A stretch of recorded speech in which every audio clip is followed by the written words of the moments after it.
कमल किशोर सोने और हीरे के जवाहरात बनाने और बेचने का काम करता था। उसकी दुकान से बने हुए गहने दूर दूर तक मशहूर थे। लोग दूसरे शहर से भी कमल किशोर की दुकान से गहने लेने और बनवाने आते थे। चाहे हाथों के कंगन हो, चाहे गले का हार हो, चाहे कानों के कुंडल हो, उसमें हीरे और सोने की बहुत सुंदर मीनाकारी होती कि सब देखने वाले देखते रह जाते।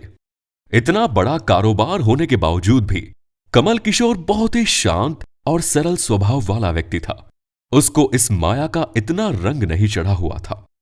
एक दिन उसका कोई मित्र उसकी दुकान पर आया, जो कि अपने पत्नी सहित वृंदावन धाम से होकर वापस आ रहा था। तो उस मित्र ने सोचा कि चलो थोड़ा सा प्रसाद अपने मित्र कमल किशोर को भी देता चलूं। उसकी दुकान पर जब वो पहुंचा, तब कमल किशोर का एक कारीगर एक सोने और हीरे जड़ित बहुत सुंदर हार बनाकर कमल किशोर को देने के लिए आया। कमल किशोर उस हार को देख ही रहा था कि उसका मित्र उसकी दुकान पर पहुंचा। कमल किशोर का मित्र अपने साथ वृंदावन से एक बहुत ही सुंदर लड्डू गोपाल, जिसका स्वरूप अत्यंत मनमोहक था, साथ लेकर आया था। जब उसका मित्र दुकान पर बैठा तो उसकी गोद में लड्डू गोपाल जी विराजमान थे। कमल किशोर लड्डू गोपाल जी के मनमोहक रूप सौंदर्य को देखकर अत्यंत आनंदित हुआ। उसने अपने हाथ में पकड़ा हुआ हार उस लड्डू गोपाल के गले में पहना दिया और अपने मित्र को कहने लगा कि देखो, इस हार की शोभा लड्डू गोपाल के गले में पड़ने से कितनी बढ़ गई है। उसका मित्र और कमल किशोर आपस में बातें करने लगे। बातों बातों में ही उसका मित्र लड्डू गोपाल को हार सहित लेकर चला गया। दोनों को ही पता ना चला कि हार लड्डू गोपाल के गले में ही पड़ा रह गया है। कमल किशोर का मित्र अपनी पत्नी सहित एक टैक्सी में सवार होकर अपने घर को रवाना हो गया। जब वो टैक्सी से उतरे तो भूलवश लड्डू गोपाल जी उसी टैक्सी में रह गए।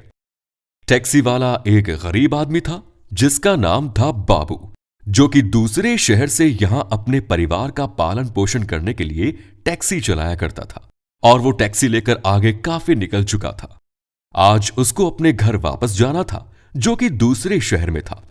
जब टैक्सी लेकर बाबू अपने घर पहुंचा तो उसने जब अपनी टैक्सी की पिछली सीट पर देखा तो उसका ध्यान लड्डू गोपाल जी पर पड़ा, जो कि बड़े शाही तरीके से पिछली सीट पर गले में हार धारण करके सुंदर सी पोशाक पहनकर हाथ में बांसुरी पकड़े हुए पसर कर बैठे हुए हैं।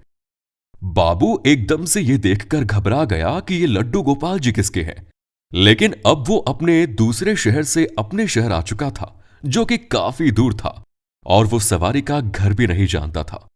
तो वो दुविधा में पड़ गया कि वो क्या करे। लेकिन फिर उसने बड़ी श्रद्धा से हाथ धोकर लड्डू गोपाल जी को उठाया और अपने घर के अंदर ले गया। जैसे ही उसने घर के अंदर प्रवेश किया, उसकी पत्नी ने उसके हाथ में पकड़े लड्डू गोपाल जी को जब देखा तो इतने सुंदर स्वरूप वाले लड्डू गोपाल जी को देखकर उसकी पत्नी ने झट से लड्डू गोपाल जी को अपने पति के हाथों से ले लिया। उसकी पत्नी, जिसकी 8 साल शादी हो चुकी थी, उसके अभी तक कोई संतान नहीं थी, लेकिन गोपाल जी को हाथ में लेते ही उसका वात्सल्य भाव जाग उठा। उसकी ममतामयी और करुणामयी आंखें झरझर बहने लगी। ममतावश और वात्सल्य भाव के कारण ठाकुर जी को गोद में उठाते ही उसको ऐसे लगा कि उसने किसी अपने ही बच्चे को उठाया है। उसके स्तनों से अपने आप दूध निकलने लगा। अपनी ऐसी दशा देखकर बाबू की पत्नी मालती बहुत हैरान हुई। उसने कसकर गोपाल जी को अपने सीने से लगा लिया और आंखों में आंसू बहाती बोलने लगी, अरे बाबू, तुम नहीं जानते कि आज तुम मेरे लिए कितना अमूल्य रत्न लेकर आए हो। बाबू कुछ समझ नहीं पा रहा था कि मेरी पत्नी को अचानक से क्या हो गया है, लेकिन उसकी पत्नी तो जैसे बावरी सी हो गई। वो गोपाल जी को जल्दी जल्दी अंदर ले गई और उनसे बातें करने लगी। अरे लाला, इतनी दूर से आए हो, तुम्हें भूख लगी होगी। और उसने जल्दी जल्दी मधु और घी से बनी चूरी बनाकर और गर्म दूध करके ठाकुर जी को भोग लगाया। उधर कमल किशोर ने जब अपनी दुकान पर हार को ना देखा तो उसको याद आया कि हार तो ठाकुर जी के गले में ही रह गया और उसने अपने मित्र को संदेशा भेजा तो मित्र ने आगे से जवाब दिया, अरे मित्र, वो माखन चोर और चित चोर हार सहित खुद ही चोरी हो गया है। मैं तो खुद इतना परेशान हूं। उधर कमल किशोर ने जब अपनी दुकान पर हार को ना देखा, कमल किशोर अब थोड़ा सा परेशान हो गया कि इतना कीमती हार ना जाने कहां चला गया। मुझे तो लाखों का नुकसान हो गया। लेकिन फिर भी अपने सरल स्वभाव के कारण उसने अपने मित्र को कुछ नहीं कहा और उसने अपने मन में सोचा कि कोई बात नहीं, मेरा हार तो ठाकुर जी के अंग ही लगा है। अगर मेरी भावना अच्छी है तो ठाकुर जी उसको पहने रखें। उधर बाबू और उसकी पत्नी मालती दिन रात ठाकुर जी की सेवा करते। अब तो मालती और बाबू को लड्डू गोपाल जी अपने बेटे जैसे ही लगने लगे। लड्डू गोपाल जी की कृपा से अब मालती के घर एक बहुत ही सुंदर बेटी ने जन्म लिया। इन सब बातों का श्रेय वो लड्डू गोपाल जी को देते कि ये हमारा बेटा है और हमारी बेटी हुई है। अब हमारा पूरा परिवार हो गया है। मालती लड्डू गोपाल जी को इतना स्नेह करती थी कि रात को उठ उठकर देखने जाती थी कि लड्डू गोपाल जी को कोई कष्ट तो नहीं है। ऐसे ही एक दिन कमल किशोर को व्यापार के सिलसिले में दूसरे शहर आना पड़ा जहां पर बाबू रहता था। लेकिन दुर्भाग्यवश जब वो उस शहर में पहुंचा तो अचानक से इतनी बारिश हो गई कि कमल किशोर को जहां पहुंचना था वहां पहुंच ना सका। और तब वहां बाबू अपनी टैक्सी लेकर आ गया और उसने परेशान कमल किशोर को पूछा, बाबूजी, आप यहां क्यों खड़े हो? बारिश तो रुकने वाली है नहीं और सारे शहर में पानी भरा हुआ है। आप अपनी मंजिल तक ना पहुंच पाओगे और ना ही कहीं और रुक पाओगे।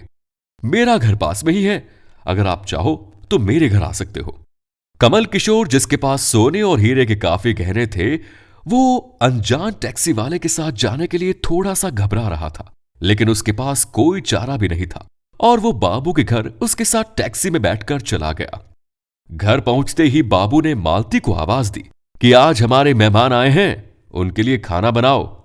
कमल किशोर ने देखा कि बाबू का घर एक बहुत छोटा सा लेकिन व्यवस्थित ढंग से सजा हुआ है।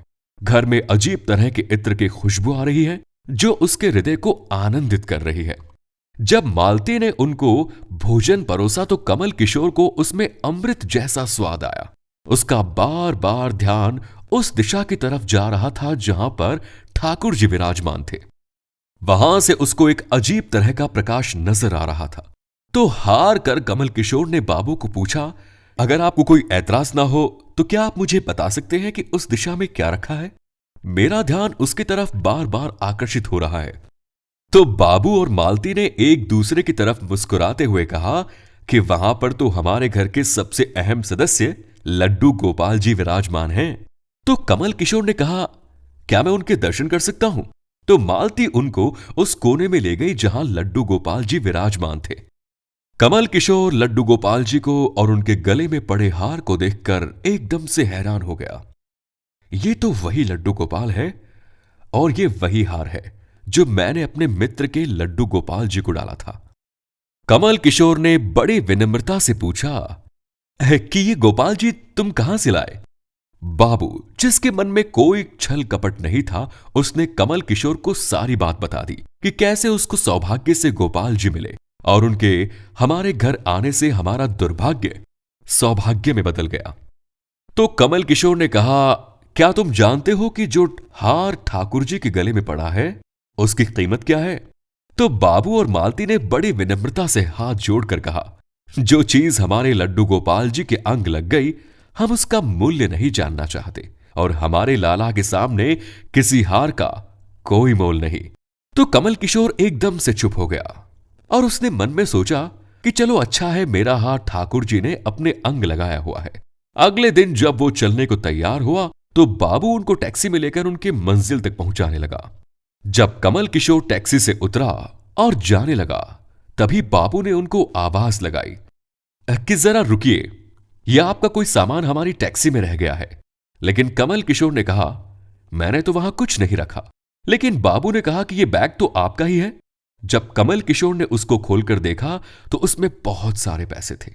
कमल किशोर एकदम से हक्का बक्का रह गया कि ये तो इतने पैसे हैं जितने की उस हार की कीमत है। उसकी आंखों में आंसू आ गए कि जब तक मैंने निश्चल भाव से ठाकुर जी को वो हार धारण करवाया हुआ था तब तक उन्होंने पहने रखा।